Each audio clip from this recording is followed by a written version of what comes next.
Lost in space Netflix की सबसे ज़्यादा अंडररेटेड सीरीज़ जिसे खुल के प्रमोट नहीं किया गया, और जब मैंने इसको देखना स्टार्ट किया इसने मुझे एक अलग ही एक्सपीरियंस दिया, एक यूनिक एक्सपीरियंस। सीरीज़ की कहानी स्टार्ट होती है ईयर 2046 से, एक फैमिली से, रॉबिन्सन फैमिली। इस फैमिली का हर एक मेंबर बहुत ही ज़्यादा यूनिक है, हर एक मेंबर की अलग ही पर्सनालिटी है और एक स्पेशल स्किल है। इस फैमिली को चुना जाता है 24th कॉलोनिस्ट ग्रुप के लिए और इन्हें जाना होता है एक नए प्लैनेट पे, अर्थ को छोड़कर, क्योंकि बहुत सारी मुसीबत अर्थ पे आने की वजह से इंसान ढूंढ रहे हैं एक नया ऑल्टरनेटिव और वहां पे जाने के लिए रवाना होते हैं इनके एक शिप में जिसका नाम जुपिटर 2 होता है। इस जुपिटर 2 को एक स्पेस सेंटर तक जाना होता है जिसका नाम रेजोल्यूट दिखाया गया है, और इनका प्लान कुछ ऐसा होता है कि जितनी भी फैमिली सिलेक्ट हुई थी इस मिशन के लिए वो रेजोल्यूट के साथ अल्फा सेंटोरी जाएगी। सो मीनवाइल इस रेजोल्यूट पे अटैक होता है एक एलियन रोबोट का, जिसकी वजह से रेजोल्यूट में मौजूद कई सारे लोग मर जाते हैं और कई सारे लोग वहां से बचने की कोशिश में स्पेस में खो जाते हैं। इसी में से ये फैमिली रॉबिन्सन्स एक अननोन प्लेनेट पर जाकर क्रैश हो जाते हैं और यहाँ से उनके ऊपर मुसीबतें आना स्टार्ट हो जाती है। इस प्लेनेट का एनवायरनमेंट भी अर्थ के एनवायरनमेंट की तरह ही है, इसीलिए उनको सांस लेने में, वहाँ पे सर्वाइव करने में इतनी प्रॉब्लम नहीं आती। पर इस प्लेनेट का एटमॉस्फेयर बहुत ही ज़्यादा यूनिक होता है, जिसकी वजह से इन्हें बहुत सारी प्रॉब्लम को फेस भी करना पड़ता है। इस फैमिली के अंदर 5 मेंबर दिखाए गए हैं। मॉरिन रॉबिन्सन जो इस मिशन के अंदर एक एस्ट्रोनॉट होती है, एक साइंटिस्ट होती है। उसका पति जॉन रॉबिन्सन यूएसए का एक्स नेवी ऑफिसर दिखाया गया है। इन दोनों के बच्चे जिनकी अपनी एक यूनिक स्किल और एबिलिटी है। जूडी प्रोफेशनली एक डॉक्टर होती है। पेनी को शौक होता है राइटर बनने का,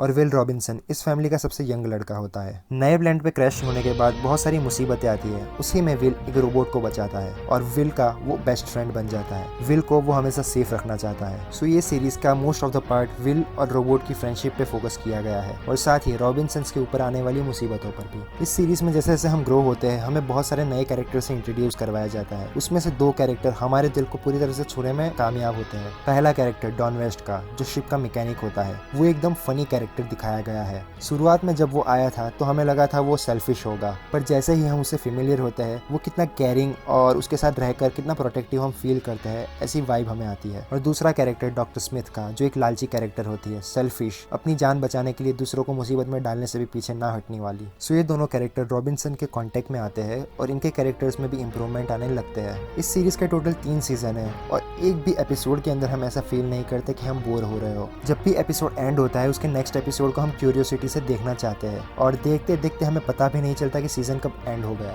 इस सीरीज के अंदर वीएफएक्स, सिनेमेटोग्राफी को अलग लेवल से हमें दिखाया गया है, और जैसे जैसे सीरीज में हम ग्रो होते जाते हैं जितने भी कैरेक्टर से हमें इंट्रोड्यूस करवाया गया था उन सभी कैरेक्टर से हम फैमिलियर होने लगते हैं। लाइक रॉबिन्सन फैमिली का हम एग्जाम्पल है। सो शुरुआत में इस फैमिली के बारे में हमें कुछ नहीं पता था, पर जैसे जैसे हम सीरीज में आगे बढ़ते हैं और उनके ऊपर जैसे ही मुसीबत आना स्टार्ट होती है हमें अंदर से लगने लगता है कि इसका सॉल्यूशन तो ये निकाल ही लेंगे। और कई बार तो ये ऐसी मुसीबत में फंस जाते हैं जहाँ पे कोई नॉर्मल इंसान फंस जाता तो उनका निकलना मुश्किल होता, पर ये फैमिली उसमें से भी बाहर निकल आती है। और कई बार तो हमें ऐसी वाइब मिलती है कि जानबूझकर तो ये इस तरह की मुसीबत में नहीं फंस रहे। सीरीज एकदम परफेक्ट नहीं है, सीरीज के अंदर कुछ फ्लोज है।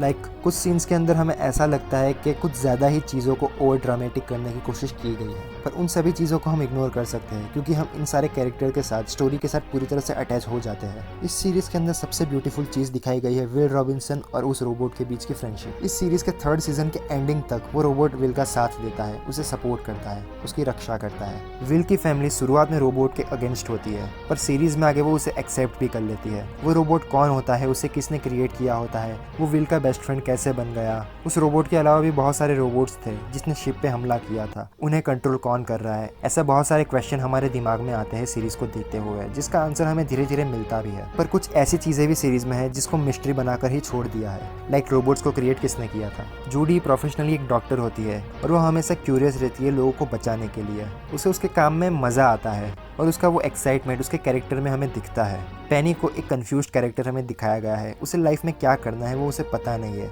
अर्थ को छोड़ने के बाद उसके साथ जो भी एडवेंचर्स हो रहे थे उसे वो लिख रही है एक किताब में। उसे इस फैमिली का सबसे वीक कैरेक्टर दिखाया गया है, पर असल में है वो स्ट्रॉन्ग। उसे खुद पे बिलीव नहीं होता, इसीलिए वो अपने आप को वीक समझती है। उसे ऐसा फील होता है कि उसके पेरेंट्स उसके ऊपर ज़्यादा ध्यान नहीं देते, उसे ज़्यादा प्यार नहीं करते। और will Robinson out of the box इस कैरेक्टर को लिखा गया है। वैसे तो विल रॉबिन्सन फैमिली का सबसे यंग चाइल्ड होता है, बट अपनी उम्र से कुछ ज़्यादा ही मैच्योर होता है। वो रोबोट को कंट्रोल कर सकता था और रोबोट के साथ उसकी फ्रेंडशिप, उसकी बॉन्डिंग बहुत ही ब्यूटीफुली ग्रो होती हुई दिखाई गई है।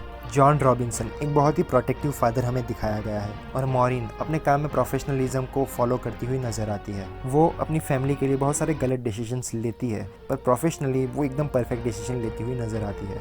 फिर भी वो जो कुछ भी कर रही थी वो अपनी फैमिली के लिए ही कर रही थी। उसके अंदर का जो भी इमोशनल पार्ट है वो भी हमें देखने मिलता है। डॉन वेस्ट का कैरेक्टर एक ऐसा कैरेक्टर हमें दिखाया गया है जो सबसे ज़्यादा हेल्पिंग हमें लगता है। कोई भी मुसीबत किसी पे भी आए उसकी हेल्प करने के लिए वो हमेशा आगे रहता है। और डॉक्टर जोई स्मिथ एक लालची और सेल्फिश कैरेक्टर, धीरे धीरे उसके कैरेक्टर में इम्प्रूवमेंट आने लगती है। वो सुधरना चाहती है और सुधर भी रही है, ऐसा हमें लगता है। सो ये सीरीज़ को नेटफ्लिक्स ने बहुत ही अंडररेटेड रखा है। ये सीरीज़ को देखते हुए हमें बहुत मज़ा आता है और as a science fiction series outer space के जो भी सीन्स हमें दिखाए गए हैं, जो भी सिनेमेटोग्राफी VFX यूज़ किए गए हैं वो बहुत ही इम्पैक्टफुल हमें लगते हैं। सो एक बार इस सीरीज़ को देखना स्टार्ट कर दिया तो इसके हैंगओवर से उतरने में मिनिमम 1 हफ्ता तो लग ही जाएगा। सो मेरा यही एक्सपीरियंस था इस सीरीज़ के बारे में। अगर आपने ये सीरीज़ देखी है तो आपका क्या एक्सपीरियंस रहा वो आप मुझे शेयर कर सकते हो। और अगर आपने ये वीडियो यहाँ तक देखा है so thank you for watching this.